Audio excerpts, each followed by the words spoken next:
Chilli powder అన్ని రకాల వంటలకు పచ్చళ్లకు సరైన chilli powder. No colour, no chemicals.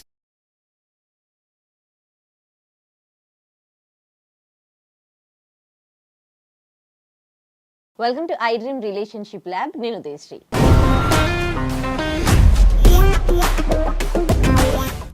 ఒకప్పుడు తల్లిదండ్రులు పిల్లల మధ్య బంధం ఎలా ఉండేది అని అంటే, తల్లిదండ్రులు అంటే పిల్లలకి ఒక భయము భక్తి ఉండేది, పిల్లల్లో క్రమశిక్షణ కనిపించేది. కానీ ఇప్పుడు తల్లిదండ్రులు పిల్లల బంధం ఎలా ఉంది అంటే ఒక ఫ్రెండ్లీ అట్మాస్ఫియర్ కనిపిస్తోంది. మరి అప్పటి పెంపకానికి ఇప్పటి పెంపకానికి తేడా ఏంటి? ఎలాంటి ఇంపాక్ట్ అప్పట్లో ఉంది, ఎలాంటి ఇంపాక్ట్ ఇప్పట్లో కనిపిస్తోంది? మాట్లాడదాం. ఉషశ్రీ గారు ఉన్నారు, రిలేషన్షిప్ ఎక్స్పర్ట్. నమస్తే అండి, వెల్కమ్ టు అవర్ స్టూడియో. నమస్తే. మీరేమంటారండి? అప్పటి పెంపకం బాగుందా, ఇప్పటి పెంపకం బాగుందా? అది ఎలాంటి ఇంపాక్ట్ చూపించింది? అప్పటి పెంపకం ఎలాంటి ఇంపాక్ట్ చూపించింది? ఇప్పుడు ఎలాంటి ఇంపాక్ట్ చూపిస్తోంది? అంటే కాలమాన పరిస్థితుల్ని బట్టి మనిషి కానీ, మనుగడ కానీ, విధి విధానాలు కానీ, సొసైటీలో ఉండే పద్ధతులు కానీ మారతాయి. మనం మారలేదా దానికి అనవసరం, అవి మారిపోతాయి. నేను ఇంకా అక్కడే పాచింతకాయ పచ్చడి తింటాను, స్విగ్గీ జొమాటోలో ఆర్డర్ పట్టను, టమాటాని ఎండేసి పచ్చడి పట్టుకొని తింటాను అంటే తినమంటది society. Never cross check or question నువ్వు ఎలా బతుకుతున్నావని. నువ్వు సుఖంగా ఉన్నావా లేదా అనేది నువ్వే చూసుకోవాలి. సో మనం ఎన్ని మాట్లాడుకున్నా పాత పద్ధతులు బాగున్నాయి, కొత్త పద్ధతులు బాగాలేదు, వీళ్ళు సరిగ్గా చూసుకోవట్లేదు, వీళ్ళకి చేత కావట్లేదు, వాళ్ళకి అర్థం కావట్లేదు, పిల్లలు వినట్లేదు, ఇవన్నీ 100% కరెక్ట్. ఎందుకంటే రీసెంట్గా నేను ఒక కేసు చూశాను. 13-year-old అబ్బాయి స్కూల్కి వెళ్ళను అంటాడు, అండ్ అంతా చేసి ఏంటి, ఎండ్ ఆఫ్ ది డబ్బులు సంపాదించి హ్యాపీగానే కదా, ఆ స్కూల్లో నేర్పించట్లేదు, నేను ధ్యానం చేసుకొని ఇంట్లోనే చదువుకొని ఏదో చేసుకుంటాను అంటాడు. Can you believe now the generation of a kids? ఇది వరకు నేను అలాంటి మాటలు కాదు కదా, ఆలోచన వస్తుంది టపీవని మొట్టకే పడేది అంతే. అవును, ఓకే. ఇప్పుడు పిల్లల్ని ఎందుకు కొడుతున్నావని పేరెంట్స్ వెళ్ళి అడుగుతున్నారు. ఫర్గెట్ అబౌట్ పేరెంట్స్ పిల్లల్ని కొట్టడం మానేశారు. సో క్రమశిక్షణ అనేది మొక్కై వంగంది మానై వంగుద్దా అంటారు. సో క్రమపద్ధతిలో ఒక చెట్టుని అల్లితే ఎంత అద్భుతంగా అల్లిక కూడి పైకి ఎదుగుద్దో, సో ఫ్రెండ్లీగా ఉండి నేల మీద పాకించావనుకో, బస్సు వచ్చి తెక్కేస్తుంది, కుక్క వచ్చి సుసుపోస్తుంది, కోడొచ్చి కెలుకుతుంది. So this is the problem that now generation is happening when a creeper is suppose to be creeping upwards with support. అదొక రాడ్ పెడతావా, నీ స్తోపతను బట్టి ప్లాస్టిక్ రాడ్ పెడతావా, బంగారపు రాడ్ పెడతావా, నీ కుదిరినంత సపోర్ట్ నువ్వు ఇవ్వాలి యాజ్ ఎ పేరెంట్. లేదా ఒక పెద్ద బిల్డింగే కట్టి మొత్తం పాకమంటావా క్రీపర్ని? లేదా ఒక గుడిసెకి ఒక చెక్క కట్టి ఆ చిన్న గుడిసెలోనే చక్కగా నీళ్లు పోసి పూర్తిగా సన్లైట్ ఇచ్చి పెంచుతావా? ఇక్కడ బిడ్డల్ని పెంచడం అనే పద్ధతి తల్లిదండ్రుల యొక్క స్థితి గతి స్తోమతని బట్టి ఉంటుంది. సో ఇప్పుడు నేనేదో పేరెంటింగ్ స్కిల్స్, లేకపోతే చాలామంది పేరెంటింగ్ క్లాసులను పెడుతున్నారు, వాళ్ళు వాళ్ళ స్థితిగతిని బట్టే చూసుకోగలరు. There is no handbook or prototype parenting ఎట్లా చేయాలని. ఎస్, దేర్ ఆర్ కొన్ని కొల్లబద్దలు.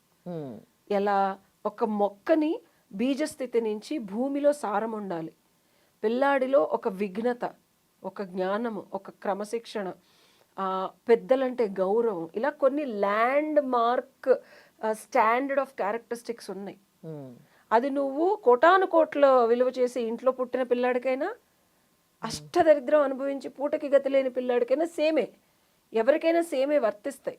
ఈ తల్లిదండ్రుల ప్రేమలోనూ ఆ తల్లిదండ్రుల ప్రేమలోనూ ఎక్కడా లోపం ఉండదు. తల్లిదండ్రి ఒక బిడ్డకి మానవ సహజం అంటాం కానీ జీవరాశి సహజం. భూప్రపంచంలో ప్రకృతిలో ప్రతి తల్లిదండ్రులు బిడ్డల సంక్షేమానికి వాళ్ళ బాగోగులకి చూస్తారు. ఇది డిఫాల్ట్. కమింగ్ టు ద కిడ్స్కి భారంగాను, అభద్రతగాను, అయిష్టంగాను, అనుమానాస్పదంగా, అసలు మా అమ్మ నాకేం తెలుసు, నాకే అంత తెలుసు, ఇప్పటికీ నేను అలాగే ఫీల్ అవుతాను. అమ్మ మా నాన్న వాళ్ళకేంటి, నేను నెక్స్ట్ జనరేషన్ ఓల్డ్ స్కూల్, అసలు అమ్మ నీకేం తెలియదు అమ్మ ఊరుకో అంట. అవును, మాకే తెలియదు అంటది మా అమ్మ. సో తర్వాత ఇన్నేళ్లకు కూడా అమ్మ చెప్పిందే కరెక్ట్, నాన్న చెప్పిందే కరెక్ట్ అన్న జ్ఞానం ఎప్పుడు వస్తుంది అంటే, చెయ్యి ఇరిగి కాలు పరగట్లేని స్థితికి వచ్చి ఇరిగిపోయిన ముక్కల్ని అతికించుకోవడానికి ఏ ఫ్రెండు రాడు, వాడే ఎరక్కడు కాదు, బ్యాక్ స్టాబ్ చేసి ఆ మందు కూడా దొరకనీయకుండా నీ శత్రువయ్యి నీ సీక్రెట్లన్నీ పెట్టి సొసైటీలో నిన్ను కూర్చోబెట్టి విరిగిపోయిన కాలుతో అతికించుకోలేని చెయ్యితో వెతుక్కోవాల్సిన మందు దొరక్క గజిబిజి గందరగోళమైనప్పుడు తల్లిదండ్రులు గుర్తొస్తారు, వాళ్ళు నేర్పించిన పాఠాలు గుర్తొస్తాయి, స్కూల్లో చెప్పిన కుయుక్తులు అంటారు కదా, అంటే నక్క జిత్తుల స్టోరీలు. అప్పుడు ఇవన్నీ ఎందుకు చదువుకోవాలి, పరీక్షలు ఎందుకు రాయాలి, తెలుగులో మార్కులు తక్కువ వస్తే ఏంటని. అప్పుడు ఎందుకు నేర్పించారంటే ఫ్యూచర్లో అట్లా జరిగినప్పుడు మీ కాళ్ళు ఇరిగినప్పుడు ఇరుక్కోకుండా చేయండి రా అని. సో పిల్లలకి ఇప్పుడు ఫ్రెండ్లీ పేరెంటింగ్ చేయడం అనేది ఉజ్వల దట్ బికమ్ అ ట్రెండ్. నువ్వు నాకు ఫ్రెండ్ అనుకో, నేను ఎలా మాట్లాడదా, ఉజ్వల అంటే అంట. అదే నువ్వు నాకు ఒక గురువు అనుకో, నేను ముందు చదువుకొని కాళ్ళ మీద కాలు తీసి మేడం చెప్పండి మేడం అంట. కాంటెక్స్ట్ని బట్టి ఆటోమేటిక్గా నేను వినే పద్ధతి, నేను మాట్లాడే తీరు, నేను ఉండే పద్ధతి, నువ్వేది చెప్తే నేను ఎక్కించుకునే పద్ధతి మారుతుంది. కరెక్ట్. అవునా? సామ దాన భేద దండోపాయాలు అనేవాళ్ళు. ఇదివరకు ఒక జ్ఞానం ఎవరికన్నా చెప్పాలంటే వాడు నేర్చుకోకపోతే చెప్పే పద్ధతులు రకరకాలుగా ఉండేవి. కొట్టద్దు, తిట్టద్దు, అరవద్దు, ప్రేమించి ముద్దు పెట్టుకొని చంకెక్కించుకోవాలంటే హార్మోనల్ చేంజెస్ వచ్చినప్పుడు ఏ విద్యార్థికి చదువు మీద ధ్యాస ఉండదు. 13 దాటిన తర్వాత నేను ఇప్పుడు చూస్తున్న టీనేజ్ ప్రతి ఒక్కరు, I can't believe teenagers drugs and sexual ఇంటిమసీలో ఎంత ముందుకెళ్ళిపోయారంటే ఇప్పుడు జనరేషన్. నైట్ వాళ్ళ పేరెంట్స్ నాకు చెప్పి ఏడుస్తుంటే 2-3 వరకు ఆడపిల్లలు పెద్ద పెద్ద అపార్ట్మెంట్లు గేటెడ్ కమ్యూనిటీలు కింద ఉంటున్నారు, అక్కడ సీసీ కెమెరాలు ఉండట్లేదు. They are losing themselves physically mentally. వీళ్ళకి సీట్లు రావు. తల్లిదండ్రులు ఎందుకు కన్నారు, డబ్బులు పెట్టి కొనండి అంటున్నారు, కొన్న తర్వాత నేర్చుకోరు, ఫోన్లు మాట్లాడతారు. వీళ్ళ భవిష్యత్తు, నెక్స్ట్ జనరేషన్ ఆఫ్ ఇండియన్ భవిష్యత్తు, వీళ్ళు ఎవరి మాట వింటారు? పియర్ గ్రూప్ మాట, ఫ్రెండ్స్ మాట. ఫ్రెండ్స్ ఎలా ఉన్నారు, వాళ్ళు ఇలానే ఉన్నారు.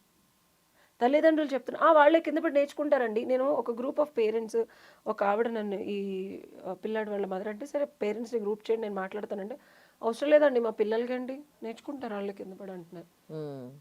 మా నాన్న నాకు 13 ఏళ్ళు ఉన్నప్పుడు ఒక యోగాత్మకత పుస్తకం ఇచ్చి చదివించాడు. సంవత్సరం మొత్తం అదే పుస్తకం చదివితే అందులో డౌట్లు వస్తే నేనున్నాను చెప్పడానికి, నేను చెప్తాను నీకు. నాన్న గాల్లో తేలే బాబాలు అసలు ఉంటారా నాన్నగారు, ఇలా సిద్ధులు ఉంటాయంటే చింతల్లి మనస్సుని, శరీరాన్ని, బుద్ధిని ఇవి ఎప్పుడు ఇలా ఇలా ఇలా ఇలా తిరుగుతూ ఉంటాయి. ఎప్పుడైతే అలైన్ చేస్తావో అప్పుడు ఆటోమేటిక్గా ఇవి వస్తాయి అని చెప్తే, అది ఆ ఒక్క మాట పిల్లాడికి ఎప్పుడు ఏ మాట వెళ్తుందో తెలియదు. అందుకే తల్లిదండ్రులు చెప్తూ ఉంటారు, వినే బుద్ధి వీడికి కూడా ఉండాలి. ఆ ఒక్క మాట ఇప్పటికీ నా అన్వేషణ ఇంకా కొనసాగుతూనే ఉంది. సో అప్పుడు పెంపకం తిట్టేవాళ్ళు, కొట్టేవాళ్ళు. నేను ఎవరితో మాట్లాడితే చచ్చట్టు కొట్టేవాళ్ళు, అబ్బాయిలతో మాట్లాడినా. అసలు ఇప్పుడు అమ్మాయిలు అనకూడదంట. అప్పుడు తండ్రి, ఇప్పటికీ నాన్నగారు అనే వస్తుంది నాకు నోట్లోంచి మాట. నాన్నగారు తిట్టిన ఏంటండి మీరు అంట. తిట్టులో కూడా గౌరవం ఉంటుంది. ఏంటి నాన్నగారు మీరు, ఎందుకు అలా అంటారు, మీరు మీరు మీరు అనే వస్తుంది.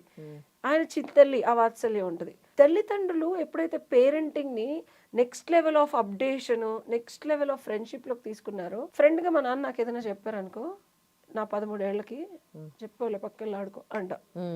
ఇమాజిన్. సో ఈ డిఫరెన్సియేషన్ ని తెలుసుకొని ఉండండి. కానీ ఆ మొక్కని వంచి క్రీపర్ అయి పెంచి దాన్ని ఎంచాలి. కాబట్టి that is also very important. అది చేయడానికి సామ దాన భేద దండోపాయాలు వాడాల్సి వస్తే వాడండి, లేకపోతే మీరే కుమిలిపోతారు. మీ కళ్ళ ముందే విషపూరితమయ్యి మొక్క మీ ఇంటికి కూకటి వెళ్ళని కూడా కదిలించేసి ఇల్లును కూల్చేస్తుంది. అది నేను చెప్పాను. సూపర్గా చెప్పారు. చాలా చాలా మంచి విషయాలు తెలియజేశారు. Thank you.